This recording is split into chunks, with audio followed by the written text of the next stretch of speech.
We live in a fantasy world now. Reality has been destroyed. This is the time that we really need to pay attention. The probabilities are overwhelmingly on gold's side. That is the best environment to see gold increase its value. Welcome to Palisade's Gold Radio. I'm your host, Tom Bodrovics. Joining me this afternoon is Danielle DiMartino Booth, CEO and founder of Quill Intelligence and former Fed insider, also the author of the book Fed Up. Thanks for joining me this afternoon, Danielle. Great to be back with you. So we're going to be releasing this on the afternoon, obviously, right after the Fed meeting. So maybe we can start by asking if there was anything, really that surprised you from today's speech. I think that what surprised me today more so was the statement itself. Mm-hmm. Even though there really wasn't much change in that statement, and I think that's the news, because Chair Powell's favorite gauge of inflation, which he breaks out into three different flavors, if you will, his proxy for wage inflation is core services inflation net of shelter. So he's basically isolating what he says is 55% of the core PCE. Mm-hmm. And that he sees as being still uncomfortably high. That's a little odd to me that he was sticking so hard to that narrative, because if you look at the last 2 months, it has really slowed down. And you're hearing from Marriott, the hotel chain. You're hearing from JetBlue, the airline, that services spending ex shelter is slowing down. And yet he's choosing to really fade that anecdata and say, we're at risk of inflation, reaccelerating next year, by golly. Well, and it's kind of funny how he really always tends to break that apart, X food and energy. It's always X food and energy. And then, as you say, even with, let's say, the ease that we got in some of the housing data, obviously, I don't think we have seen the full effect of the easing in that piece of how they calculate inflation, right? We haven't, but he even said, we know it's coming down next year. Mm-hmm. This is the first time that he acknowledged the damage that Fed policy has done to this highly interest rate sensitive sector. And he said, we know housing inflation is coming down next year. He faded it. He said, mm-hmm. But here's my focus. So that means that if you get a third consecutive month of a decline in this particular metric, there might not even be a rate hike on the table for February the 1st. According to his thinking. Mm-hmm. And markets will interpret what they want. That's the one thing we've learned in the past, since March, when the first rate hike came out, is markets want to interpret anything as being suggestive of a pivot. Mm-hmm. Well, of course, we saw the market reaction here initially falling and then seemingly going right back up. I guess we'll see what the final numbers are by the end of market close today. But, kind of as you mentioned, he opened today's meeting by saying that the full effects of the rapid tightening so far have yet to be felt, something that you and I touched on last time we spoke. Mm-hmm. So is this worry, do you think, coming more into view for the Fed and maybe shown by this slowing pace of rate hikes, or was that schedule, already predetermined? So, and he actually said explicitly, we recognize that it's time to temper the pace of rate hikes. The speed is the word that he used of rate hikes, because we recognize that we've done so much, 425 basis points just since March, the fastest pace since 1981. So he acknowledges that. But at the same time, he kept sticking to this line of, even so, don't focus so much on the level as the fact that once we get rates to where we think that they need to be, we're going to keep them there. Mm-hmm. And that, I think, and he repeated it over and over and over again. And in fact, in one paragraph of the statement, it says 2%, 2%, 2%. The implication is until this job is done. And he really did stick to that today at the podium. Mm-hmm. Yeah, I remember him using those exact words, until this job is done.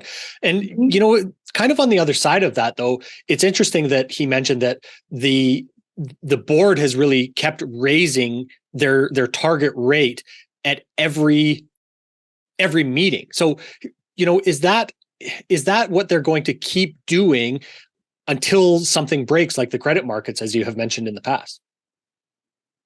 Well, it really remains to be seen. And it has to do more than anything else with what I consider to be extremely disingenuous on Powell's part.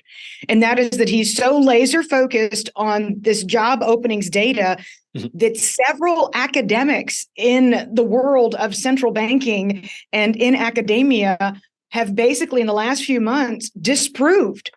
And if there was all this hullabaloo when the last employment report got issued that there was only a 49% response rate. Oh my gosh, it's not a clean number. Nobody even replied to the survey. Yep. You know what? It's about a third for JOLTS, for job openings. It's so much lower, and it's come down really hard. In addition to that, we know that the vast majority of job postings are for employers looking to poach their competitors' successful employees. That does not reduce slack in the labor market. So, my point is, he's flouting the fact that Fed research is calling job openings data into question, and yet he's leaning on it. That tells you he's got a different agenda. Mm-hmm.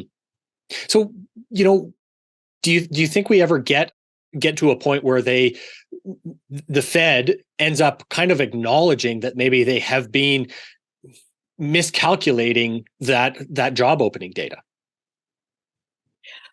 I would certainly think that the head of the St. Louis Fed would, because it was his Fed that produced the research. Mm-hmm.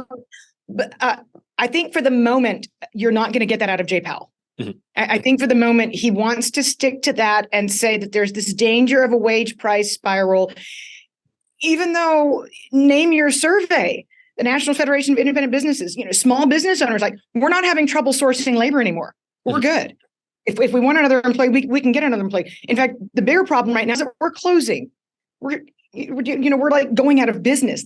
So at some point, I think if we get an unemployment rate shock, and when you look at the disparity between since March, the number of jobs that have been created by one survey is 2.7 million shy of the other survey that says, job creation's been since March. Mm-hmm. Those alligator-wide gaps tend to close. Mm-hmm. Is it possible that we have a condition next year where we see inflation remaining stubbornly higher than their target, while the economy and Main Street experience, basically a recession and a further increase in unemployment? We certainly could. And in fact, that's my base case. And what's going to make it difficult for Jay Powell is that he actually said, we see, looking over the horizon, the housing inflation that's going to keep the inflation rates elevated. We're already seeing through that. Mm-hmm. So again, we've had 2 down months in a row where we've seen disinflationary pressures on the services ex-shelter front. And that appears to be right now what's most vulnerable. So it's almost as if he's setting himself up to be forced to pivot or lie. Mm-hmm. And of course, interestingly, that is such a lagging indicator that, it doesn't seem that the ability to make decisions based on that data is, going to be accurate moving forward, if we're already seeing it come down that much. Well, it's not. And look, what happened with the Bank of England, and the Bank of England being forced to intervene in their version of the treasury market, the gilt market. Mm-hmm. I don't think that Jay Powell wants to be put into that position. And I think that one of the reasons that he's letting this wrecking ball continue to swing is because he's making a statement to all of the speculators out there who have, for generations, plural, since August 12th, 1987, when Alan Greenspan stepped into office, taken advantage of the Fed constantly bailing out the financial markets. I've said this to you before. If his intent is to break the back of the Fed put, mm-hmm. then he's going to hang on every bit of data that he can, even if he knows it's false. Well, and considering the stock market is up 6% since the lows, right. He has a lot more work to do there, right? He does, and he did say, for the amount of tightening we've done, you really don't see it that much in the financial market. I mean, he said it at the podium. Mm-hmm. So he understands that. And he's always been, a markets player in his past life before coming to work at the Fed. He wasn't some lifetime academic in economics. So he knows where he's coming from. And he's saying the transmission mechanism is broken. We've tightened a whole bunch and it's not reflected in the financial markets. So I'm going to be patient and wait for that to happen. Danielle, the balance sheet reduction was also one of his main focuses. Is it a moving target as well on how much they need to reduce it in order to achieve their objectives? The moving target is the fact that mortgage rates are so high that prepayment speeds are very low. You're seeing some fence sitters come off on the purchase side with mortgage rates coming down, whatever they are, 60 some odd basis points. You're not seeing refinancing activity pick back up. And that means that you're not going to see prepayment speeds pick back up, which makes the Fed's $35 billion a month schedule of allowing mortgage-backed securities to roll off its balance sheet a failure. And so back in May, June, he was saying, we've got 60 in treasuries that we want to roll off every month. They're only $15 billion shy in the aggregate of hitting that target. They're doing just fine with treasury roll-off. Mm-hmm. But back then, he said, if we don't get to the $35 billion additional in mortgage-backed security roll-off, we're going to shift over to higher treasury roll-off. Now that question becomes one of, are you going to do it or not, Jay?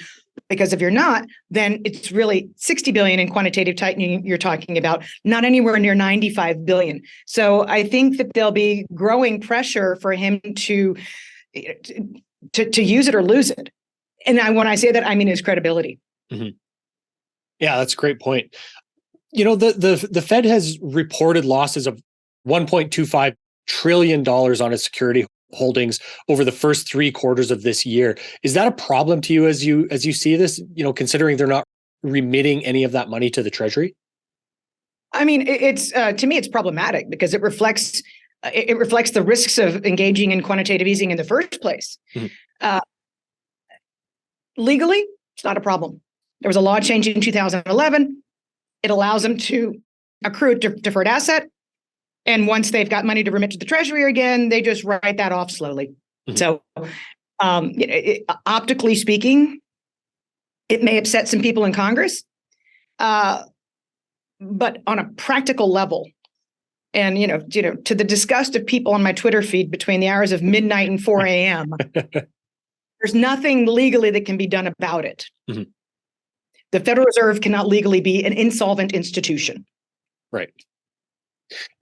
Do you, with all the access to data that the Fed has, do you think it's important for them to do a study of how inflation got so high?